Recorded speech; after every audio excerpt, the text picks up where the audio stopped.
আম্মু, আম্মু, লায়লারে খুঁজে পাচ্ছি না। লায়লা, লায়লা, লায়লা। যে মোর চেহারা নামটার আবার দিছে পেয়ারা। আচ্ছা ভাবি, আপনার কি কোনো বিবেক নাই? কেন? এখানে বিবেকের কি দেখলেন? বিবেকের কি দেখলাম মানে?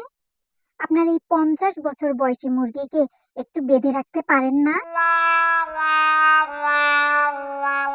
দেখেন ভাবি, একটু হুঁশ করে কথা বলবেন। বুঝতে পারছেন? খবরদার একে একবারের জন্যও মুরগি বলবেন না। এর নাম লায়লা।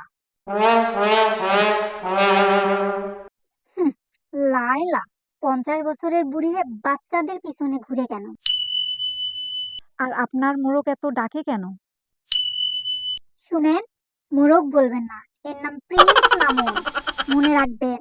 যে চেহারার ঢক, নাম তার আব্দুল হক। ও, এখন এত দোষ বের হইছে, তাই না? যখন মুরগিকে খাবার দিতে পারতেন না তখন তো ঠিকই আমাদের বাসায় যাইতো। তখন সহ্য হতো খুব। শুনেন ভাবি, আগের দিন বাগে খাইছে, আগের দিন এখন আর নাই।